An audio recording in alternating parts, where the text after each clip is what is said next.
The Entrepreneurial Journey podcast. We're talking business and building a culture that's kick-ass. Where we make it happen, grab your seat, let's have a blast. At the Entrepreneurial Journey podcast. If you love the entrepreneurial journey, how about subscribing and giving us a 5-star review? Wherever you get your podcasts, follow or subscribe and give us a positive review so more entrepreneurs out there don't need to feel alone. Thanks. Hi, and welcome to the Entrepreneurial Journey podcast. I've got Richard Palmer with me here today from Fair Job UK Limited. Now, I interviewed Richard when the business was just 6 weeks old. Sadly, the recording didn't work. So we're coming back. We're now 6 months down the line, Richard, are we? Yep. 6 months, yep. Yeah, and we just had a little chat there about how it's going and how things have changed. So crack on from where you started, from when we last spoke, when it was 6 weeks old to 6 months old. What's changed? What's different? So I think the biggest the biggest change we've had is a slight change in our strategic direction. Okay. This is because we think we're a bit early for our main market. Okay. And our main market, just to sum up for everybody, is we are essentially an HR consultancy. Mm-hmm. We're an HR consultancy with a bit of a difference because, unlike the vast majority of HR consultancies, we operate a principle that removes divisive politics and ideology from the workplace, and links everything back to the Equality Act. It's all back to basics. We don't our prime focus is to focus on what unites people about their core purpose of an organization rather than what divides them. Yeah. And I think that one of the great problems with where we are at the moment, and we've got the evidence to prove all this, is that a lot of the strategies that have been put in place that are meant to make workplace a fairer, better place have backfired spectacularly because they divide people. Yeah, absolutely. So that's what we do. Now, the one area which is really struggling at the moment are the small businesses. And the reason why I say we're a bit early is because for a long time now, we've been seeing an increase in the state interference and red tape into small businesses and how they operate. And this is creating a huge burden for small companies. I think that, any one of your audience, Rebecca, will probably be quite concerned if they're UK based with what's coming down the pipeline from the new government. This is a government where there aren't many people who've ever run a business. Actually, there's only one person I think who's actually ever run a business before. Right. And they get their sort of ideas about how the commercial world works from theories and from second or third hand. So we are very concerned about the burden of red tape. And what we're rapidly seeing here is a situation where human resources, like accountancy, is rapidly turning into something which small businesses are going to have to outsource. Yeah, absolutely. 25, 30 years ago, you could get away with doing your own accounts. Yeah. Nowadays, it's so complex, everybody has to have an accountant. It doesn't matter what you're doing. And it's going the same way with HR. So what we're trying to do is to make this as painless and as affordable for small businesses as possible. The big change that we've initiated is that we've some of the feedback we have had, Rebecca, has been that our being part of a network of businesses is actually quite attractive to a lot of the people to be speaking to. Yeah. They're also nervous because we are quite vocal in our targeting of divisive ideology and politics. I think a lot of people get a bit nervous because their suppliers may be enthralled to that. Yeah. So they're reluctant to commit their business to following our way. So because of that, we set up an individual network, a personal network, which is essentially for business people and employers. And it's called the No Nonsense Business Network. Oh, nice. And that gives you access to the HR policies and employment contracts and the paperwork and a bit of support, but most importantly, a community of like-minded, interesting people. And that comes in at about £8 a month. So you're getting something that's actually worth many hundreds of pounds for not a lot of money. Okay. And you can, if you want to be cynical, you can come in, pay your £8, take the policies and disappear. That's fine. Okay. You're not bothered with that. So, but our core business is still very much the HR consultancy. Right. We are, we're driving it forward as aggressive as we can. I was just saying to Rebecca that one of the big challenges that we did have is because we launched in April. Bear this in mind. If you are launching a service business, remember that come sort of mid-June, July, August, your business is going to slow down because your clients are on holiday, people who write checks are on holiday, and people who make decisions are on holiday. So you might want to think, if you are going to launch a business, you might want to think about putting it on a hold, prepare it over July, August, and launch in September. Yeah. I would agree with that. We're just doing one of our events today at 4:00, and it's aimed at the US market. It's Labor Day this Friday. The attendance is going to be so low because people's minds are on Labor Day and nothing else.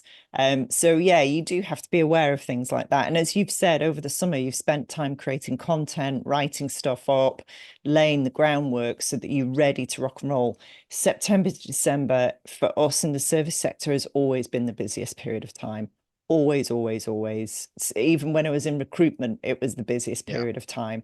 You've got this kind of 3.5, 4-month window where everybody goes, we need to do it by Christmas. And then all hell breaks loose, definitely. Yeah. It's very frustrating because I think a lot of our target market for our consultancy is at the moment it's usually businesses, but somewhere between 30 and 100 people. Those businesses often have boards who don't really understand the importance of getting things like recruitment right. It's not a skill they necessarily ascribe value to. We're trying to sort of educate, but this is why I think we're maybe a little bit early for our market. I think the penny hasn't quite dropped with a lot of businesses that unfortunately HR is something they're going to have to outsource. We a couple of examples, live examples with clients of mine. I was running a recruitment exercise for one of them, and I said to them, we've rejected a couple of candidates. I want to make it clear that your policy is to not give feedback on interviews. Now, after 15 years in recruitment, you're taught don't give feedback on interviews because there are people out there who use that against you and will sue you. And the owners went, really? I went, no, don't give feedback. And sure enough, one person came back and said, can I have feedback on my interview? And I said, sorry, it's the policy of this company not to give feedback. And he came back and he said, yeah, it's just me. I'm not going to use it against you. Can I have feedback? And I was like, really sorry. Can't give feedback to one person and not anybody else. It's the policy. So you have to be really firm with these things. And like you say, small businesses don't know the traps, that there are bad actors out there that will lure you into. And this guy was genuine. He wouldn't have done anything, but you just have to be so careful. Another client of mine recently, 2 people in the business were badgering him to paint their logo the rainbow colors for June, for Pride Month. And he said, no, that's not what we're about. That's not our business. We're focusing on our core business. We're not a political organization. No, we're not doing that. Now, those 2 people have now resigned and gone elsewhere. So the business has lost 2 people, but I think he was absolutely right to stand his ground. Absolutely. Because they're a business, they're not a political organization. This is exactly the drum that we're beating at the moment. And we're beating it because we have seen a massive increase in the amount of employment tribunals that large employers have been losing. And they've been losing it because they've been taking these ideological positions. Now, what might seem quite nice and innocuous, like painting your logo rainbow colors, actually nails your organization's ideology to a particular flag, and you're outsourcing and losing control of what your company stands for by handing that control over to a third party like Stonewall. And Stonewall's latest Pride pledge of allyship is, in the opinion of a lot of, it's not be tested, but in the opinion of a lot of people in the HR industry and employment lawyers, actually is unlawful. Okay. Because it discriminates against, indirectly discriminates against people of religious faith and people who are gender realist or gender critical. Okay. So he's absolutely right. And if you lose people, well, you know what? That's a win. And I'll tell you why it's a win, because people who put their activism before their job, you don't want them in your business, especially if it's a small business. Yeah. I'd also add to this that it's also very, very important if you're a small business to set the ground rules. Yes. And we would encourage you to, if you have a look at our website, we have a set of principles called the 6 rules for workplace harmony. Okay. And there's a number in there that, you know, as you'd expect, things like be professional, be kind. But the 2 most important ones are no politics and no activism. Yeah. It's not the job of an employer to endorse or support the lifestyle, the religion, the beliefs, or the politics of the employee. And the second point in there is to always assume good intent from others until you're proven otherwise. Yeah. And that's something that unfortunately our society seems to have lost, and we're seeing the main HR industry under the CIPD pushing an agenda of assuming that people's intent is either consciously or unconsciously malevolent, and that people need to be pleased in how they relate with each other in the workplace. Okay. Thanks for listening, everybody. Did you know at TriCrest, we've built a kick-ass culture coach and consultant program? So if you're a business coach or consultant and you're looking for something new, add to your toolbox, or even escape the 9 to 5, join us at our next event. Links in the information on the podcast. See you there. I want to cover a few things, Richard. One is a story that you shared on LinkedIn about a discrimination case. Was it a police force? And the police force lost. And I also want you to outline what is coming down the tracks for UK businesses in terms of employment legislation, because it's important they understand. And we may get you back every 6 months to talk about this, if that's okay, because I think it's really important we keep up to date. Talk to us about what happened with that police force and the discrimination case. Sure. So the discrimination case, just to recap, Thames Valley Police earlier this month lost an employment tribunal where they were found to have racially discriminated against 3 officers. Okay. Now, these were 3 white officers, and the discrimination happened over the application to a job. Okay. Now, when an organization is recruiting, it has to make sure that it doesn't breach Section 13 of the Equality Act. Okay. And that means that you're not allowed to discriminate against somebody based on a immutable characteristic. And in this case, it was race. There is an exception, and this is Section 153, I think it is. And you can tell it was bolted on at the end by the high number.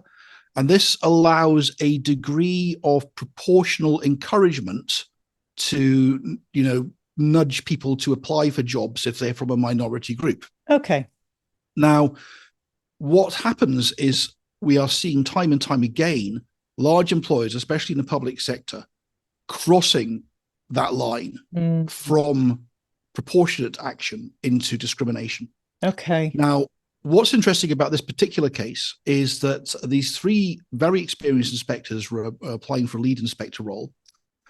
And they were basically told that the role had gone to a more junior officer. And the more junior officer had actually been a sergeant at the time she was promoted. She was promoted as a sergeant. She was from South Asian heritage, and she got the job. So the officers were obviously a bit miffed, and they said, "Well, we didn't get a chance to interview for that job. Why have you done this?" It turned out when they went to tribunal that the police force actually has some pretty good policies, like you'd expect. The police force has policies in place that that are there to make sure that they don't do this. Police forces are paranoid against about being institutionally racist. Yeah. And these policies have all been in place for a long time, and they are linked to the Equality Act. The problem is the two members of staff who were driving this recruitment were the deputy chief constable and a superintendent who reported to him, who was doing the recruitment. And the deputy chief constable seems to be some sort of, he seems to behave in a very domineering way. He told the superintendent just to get this done. And they then tried to sort of create a policy which would allow them to do this, which would be lawful. But even when they did that policy was found to be unlawful as well. So the excuse they were putting in place was also unlawful. So when the deputy chief constable was giving his evidence, he actually said that he confirmed that he'd never actually done any of the training required on the force's EDI policies, equality, inclusion, and diversity inclusion policies. Now, that's extraordinary. Until I got my hands on the EDI training that the police force give. So somebody leaked this to us. Right. And it's essentially a critical race theory TED talk by an American critical race celebrity. Oh, my goodness. And this is what's given to all officers of induction. Okay. And the big problem is that if you are going to train somebody in anything in your business, then any policy in your business, then that training must reflect the policy. Yes.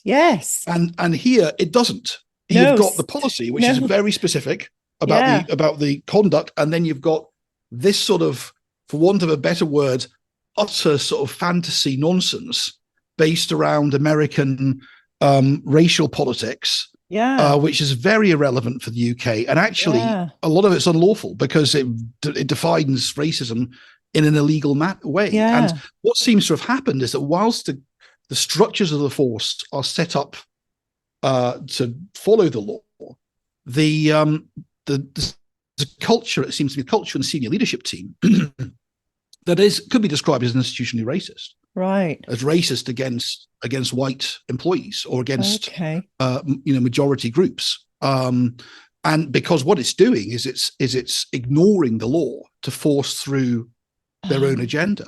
Right. So it'll be very interesting to see what happens off the back of this and see if there's going to be any disciplinary fallout for those individuals. Because, if the boot was on the other foot, I don't think they'd be in their jobs at the moment. I think they would be suspended. Yeah, definitely. And this is one of the great problems. So I think my advice to anybody who is employing anybody is, if you're not sure, if you want to do something about your diversity, if that's something that you think you need to do in your business, and you want to do that diversity based out diversity around immutable characteristics rather than diversity of opinion, a thought, idea, and ability, which is what I would recommend you do. You don't touch immutable characteristics.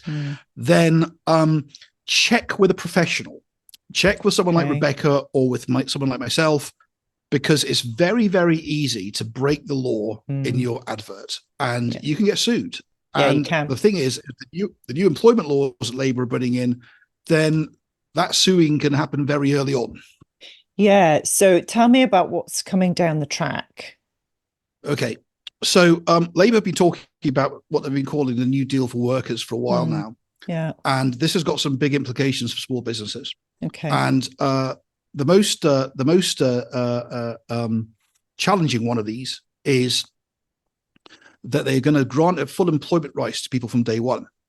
Now, this means that you would be, if you hire somebody and on the first day they're not working out for whatever reason, and you can't turn around to them and say, look, this isn't working out, I'm going to let you go, because you're at risk of them suing you for unfair dismissal. So there's no longer the 2-year window. They'll be able to do it from day one. Okay. Now, this is probably one of the most tricky parts for small businesses, because as you and I know, small businesses are and you know what, we're no exception, even though we're an HR business. Small businesses aren't great at recruiting. And it's going to be really important you get your recruitment right. It really is. And particularly, you know, bear in mind, because this removes a 2-year window, it basically means anyone you've hired over the last 2 years, okay, if you've got any issues with them, now is the time to act. Because Richard, when this law's passed, you won't be able to do anything. No, I'm advising my clients at the moment not to recruit permanent staff.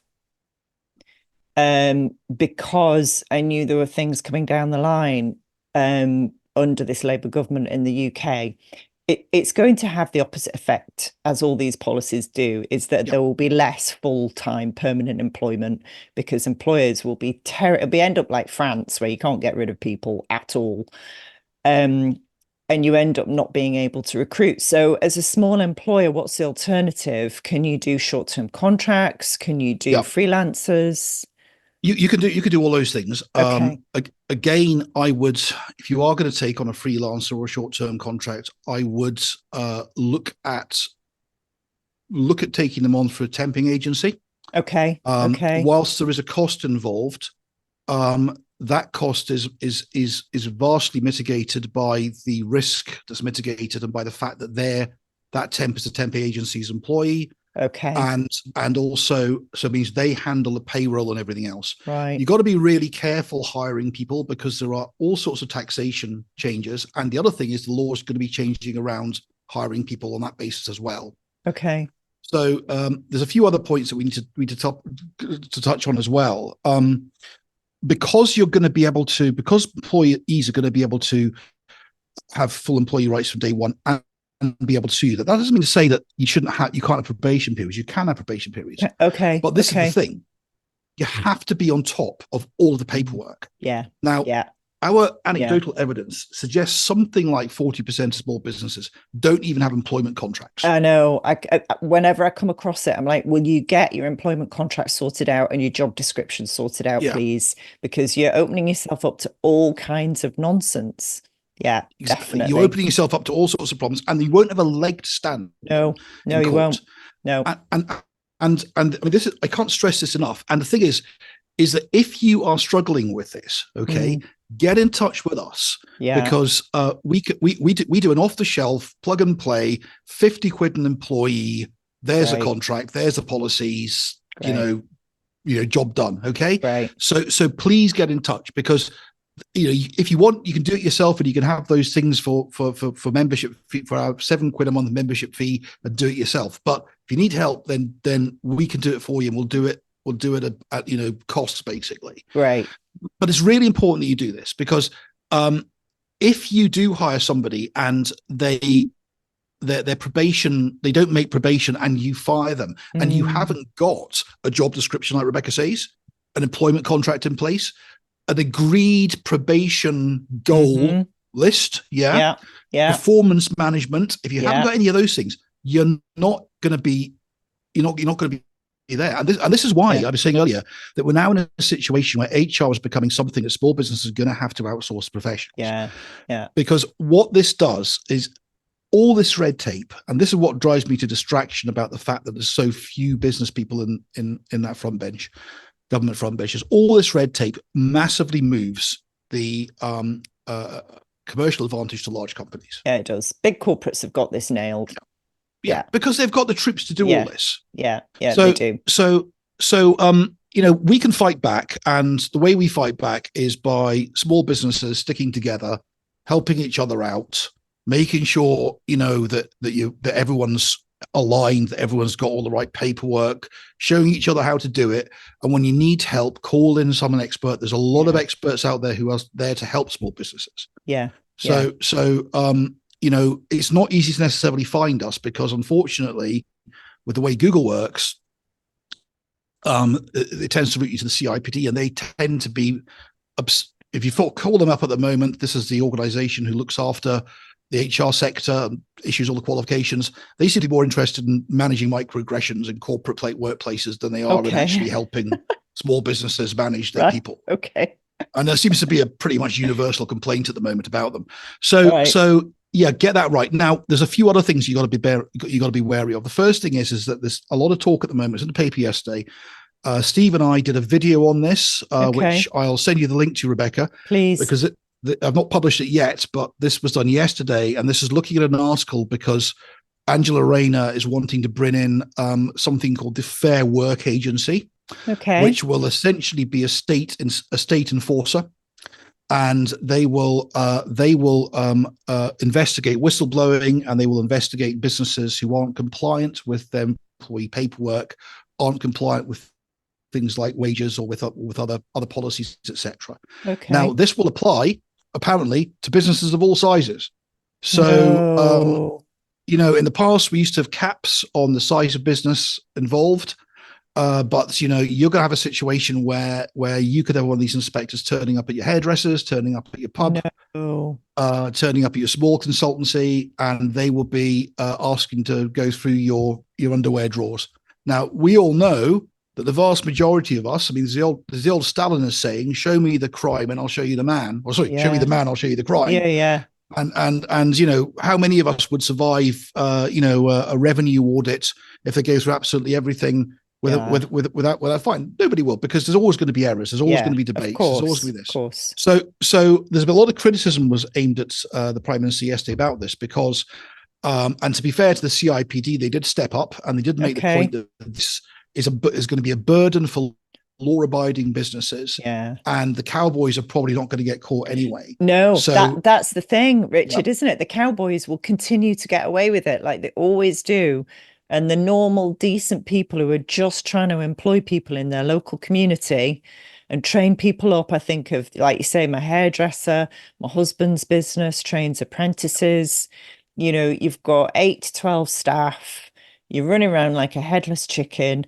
No, your paperwork's not going to be spot on. It's going to be there or thereabouts, but it's not going to be spot on. No. And these policies, it sounds like they're intending to enforce these by using some sort of whistleblowing system. Right. Now, I can't stress this next bit enough. At Fair Job, what we do is we create unity in your workplace. We look to build loyalty between employee and employer. We look to build loyalty and trust between colleagues. Yeah.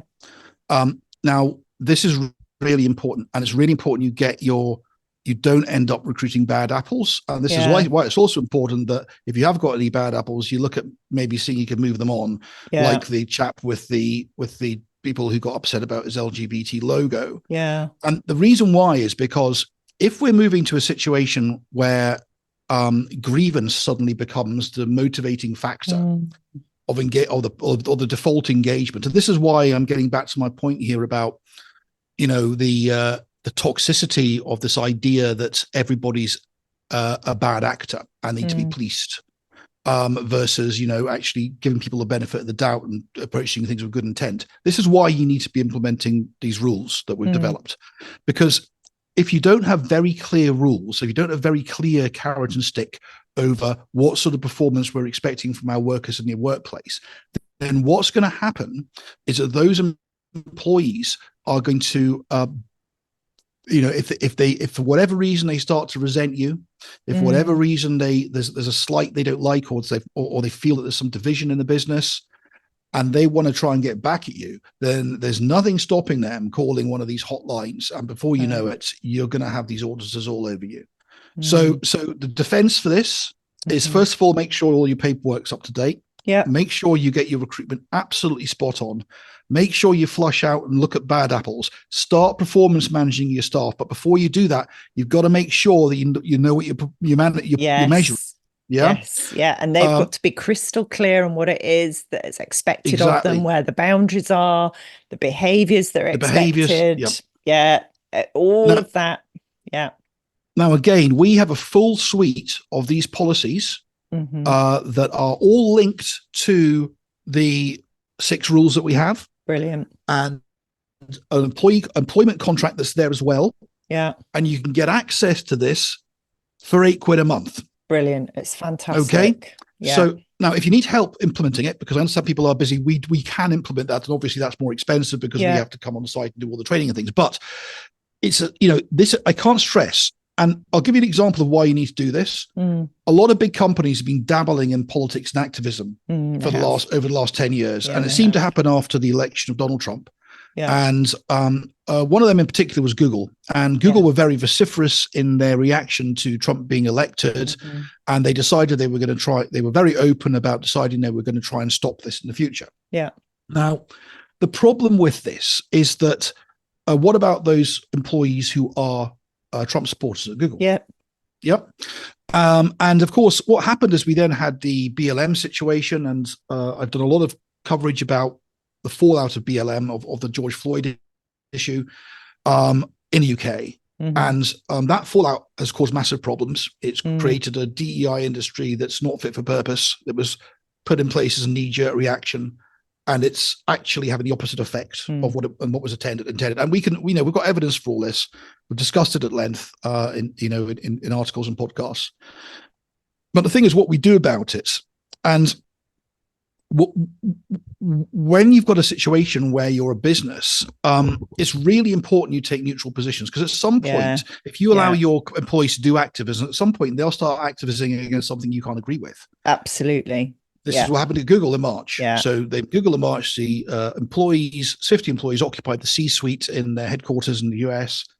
And they were demanding that Google break its business arrangement with Israel. Okay. And they wouldn't move. And eventually the business got the police in and fired them all. Right. So Google, it took that long for Google to realize that this is not a good idea with all their resources. Yeah. When, frankly, anyone with a modicum of common sense would have told them, okay, very well, great, well done, great corporate virtue signaling. But what happens when this happens? Yeah. Because you're setting a bar here. You're setting an expectation. You really are. Yeah, definitely. Stay neutral is very, very good advice, Richard. Just be neutral. Neutral. Do not get involved. I mean, this last weekend, there was an interesting discussion on LinkedIn where the head of DEI for a very large charity for Europe, Middle East, and Africa was very vociferous about criticizing what was happening, what Israel was doing in Palestine. Okay. He's apparently a Palestinian guy. Okay. He also went after white men in the West for being hypocrites around the way women are treated, and saying you shouldn't be criticizing the Afghanis, etc. when you're equally bad or whatever. Now, I'm not going to get into the discussion about whether or not he's right or wrong. That doesn't matter. No. The point I was trying to make here in this was, why are you doing this? Because you are on LinkedIn, you are identified as working for that organization, which means third parties are going to look at that and think, well, that's your employer's opinion. And that's a very divisive opinion. Why you're doing it when you're a DEI person who's meant to be bringing people together is beyond me. It was interesting response I got from that, because it was pretty much universally shut up, you're white and male. Okay. Okay. And that was just for merely questioning.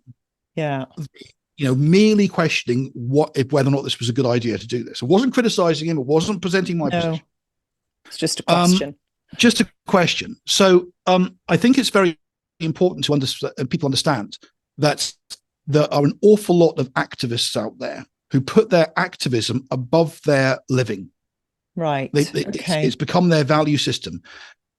I suppose if you peel back the layers of the onion, in killing God, nature despises a vacuum. So in killing God, unfortunately, what happened is that into the vacuum of Christianity has moved a new religion. Only this new religion has no forgiveness, has no humility, and has no redemption, which are three things that Christianity, for its faults, does have. Now, this means that you get activists who are not only passionate about their beliefs and their values, but they are intransigent about them. They will not budge. They will, this is core to their personality. So when you come across situations like those two people who actually resigned their job over a logo, the design of a logo, just unpack that for a minute. Then that's the risk. There are an awful lot of people out there like that. You need to try and identify them at interview. And if you've got anyone like that who's working for you, do not, whatever you do, put them in charge of other people. Yeah, they may have resigned for other reasons. I don't know whether it was just that. It seemed to be a coincidence. No, indeed. Yeah. Indeed. So Indeed. yeah, it just seemed to be a coincidence. But yeah, it's so I think key messages are for small to medium-sized employees is stay neutral. I think that's the best line to take. Absolutely. Have those 6 points that you talk about, Richard. Go to your website, which is fairjob.co.uk. Yeah, so there's you can find just to be confusing, our the business network, the no nonsense business network, where you can find the no nonsense policies, is fairjob.uk. Fairjob.uk. Okay. If you have got complicated HR situations you need to sort out, then our consultancy fairjob.co.uk. Okay. I will sort out the URLs at some point, but either way, just get in touch with us and we can route you in the right direction. You know, Right. we're not a big organization. And Richard Palmer, you're on LinkedIn, so people will be able to find Yes, you on I'm LinkedIn. on as LinkedIn. well. Richard Palmer LinkedIn. Very welcome to link up with me. Yeah. I also write on the Daily Skeptic under CJ Strachan, and I have a Substack, and I cover situations in the news that impact the workplace and society. Okay. Steve and I also have a regular podcast where we look at the type of subjects we'll be discussing today, but in greater depth, and to really try and get to the bottom of what's going on. And what we're going to try and do is create a, if you can follow us on YouTube. So if you want to, get that link, we are the Fair Job initiative on YouTube. Okay. And you can find us there and follow us there. We do deep dives into quite a lot of this stuff. Right. If you have any doubts, ask. But I can't stress. We are entering the next 5 years. If we a minimum is going to be very hard on small businesses. Yeah, it really is, and I sense that as well. So yeah, I think get advice, even if you're not going to Richard, and Richard's deal is the best one I've come across so far. Then get advice, get support before you write anything, do anything, employ anybody, get your systems sorted, get your ducks in a row, and then you can and I'm a great believer in this, actually. The same goes with any legal contract. You do the legal contract and then you can all forget about it and get on really, really well. Yeah. And you can carry on with business as usual. And it's only there if it goes wrong. But like you say, if you follow the 6 principles, absolutely 99 times out of 100, it's going to be fine, because most people, all they want to do is turn up to work, do a good job and go home. Definitely. And let's remember that. Definitely. Yep. Yeah. Absolutely. One thing I would say is that what this new worker deal is going to look like, we're not entirely sure, but we're expecting it to be published. It was meant to be published in the first 100 days. Okay. When it is published, Steve and I are going to be doing a comprehensive analysis of this. Okay. And it might be an idea if I come back on around about then, and so I can talk through that. Because it's going to be really important. Yeah, it really, really is. And we want to help SMEs in any way we can, definitely. Okay, well, give me a shout, Richard. Send me all those links and I'll make sure they're in the show notes. And thank you so much for coming back. I really appreciate it. Not at all. It's great to see you again. Oh, it's serendipitous, and all our coaches have links to your Fair Job package that they can share with their clients as well. Great stuff. Amazing. Take care. Thank you. You too, Rebecca. Good to see you. Bye. The Entrepreneurial Journey Podcast. We're talking business and building a culture that's kick-ass. Where we make it happen. Grab your seat, let's have a blast. At the Entrepreneurial Journey.